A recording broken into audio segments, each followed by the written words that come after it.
Hello, everyone. Sorry I've been silent for a week, but I've had some things happening in my life that I can't talk about on YouTube.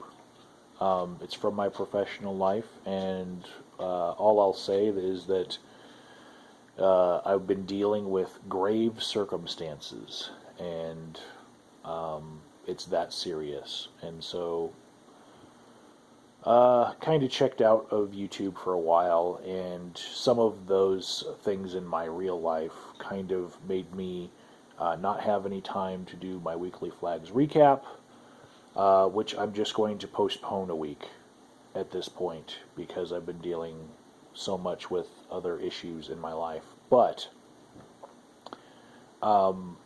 recently, YouTube made a change to monetization policy, and that's going to complicate the weekly flags recap very much so. The fact that it's going to cover 2 weeks this next week, and the fact that this happened is going to make it so I have to leave all of the links to all of the flagged videos in a blog post, and then it's going to be just a forever long video listing off everyone who's been affected. But I'm going to just cross that bridge when I get to it next week. Since I have a couple minutes, I'm going to chime in on the hot topic that is right now.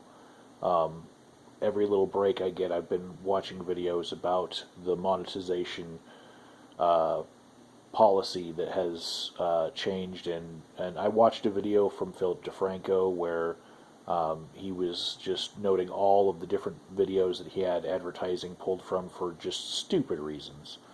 And I'm sure I'll get to other videos like that. I liked Dirty Hippie Panda's fudging video. But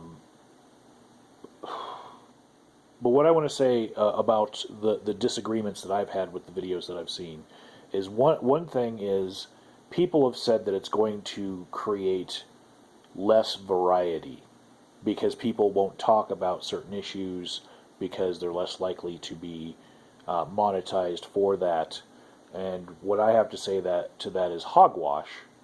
I think that it's going to create more variety on YouTube because those people who want to talk about recent horrible tragedies in the news, or they want to talk about edgy subjects, they're just going to pepper in videos about other topics in between.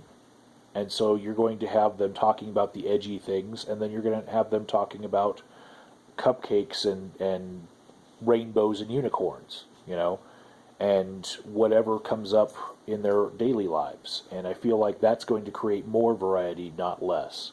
I know you're going to get paid for less various topics, but I think that when people realize that their subscribers will watch just about anything they put out within reason, they'll just get paid for putting out different little fluff videos in between.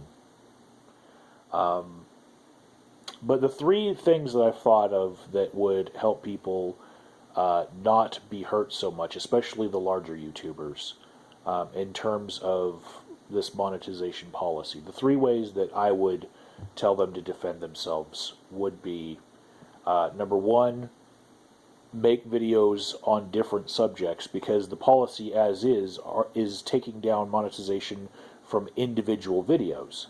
So as long as you're making various subjects and in your videos and putting them out there, and you're just making sure that there's no policy that covers all of your videos, then at least some of your videos you'll get paid for. So that variety might help you out, and it might actually make a better experience here on YouTube. People will stop concentrating on the same topic over and over again and obsessing about something, and instead they'll just put out some random videos, and we might have some interesting content come from that. The second way I'd say that people need to protect themselves from this kind of policy making is go for Patreon or GoFundMe's or direct donations from PayPal. My experience on Patreon has been that ever since like 2 months after I made my account on that, I've been paid 2 times as much by Patreon than by YouTube ad revenue. And I don't have a lot of subscribers. I only have a couple hundred that watch my videos every video. So there's that. I imagine it's probably even more staggeringly high for certain YouTubers. Like, say, Rebecca Watson, whose audience is relatively small, but her Patreon donations are fucking huge. And the third way that I think that the larger YouTubers who are going to get hit the most by this policy, that they could just protect themselves, would be go get your own fucking advertisers and start doing branded content. You know, using YouTube as the source for all of your connection to these advertisers is the wrong way to go about it if you want to have a stable relationship with you and your content. All right, go find an advertiser that will stick with you through anything and just hold up their brand for a couple seconds every video. You know, go negotiate on your fucking own. If you let YouTube or your whatever network that you're a part of negotiate for you, then you are beholden to their terms of service. So just make your own deal, you know. And I know that's going to take some effort. It's going to take putting yourself out there and being a little extroverted on that part. And I know that some of the YouTubers that I know are not as go-getter as it would take to pull something off like that. But those deals are out there, you know. Anyone who has in the tens of thousands of subscribers can get them. I just, I think it was Brittany Simon. I saw her with a branded content with dildos. Fucking dildos. You know? Anything you want to make a video on, just contact the company and say, hey, can we get a deal, a sponsorship deal? And there's a chance, you know? But as you grow in your YouTube channel, you have a bigger chance of making that happen. And so that can offset little policy changes on YouTube like what just happened. Those are my thoughts.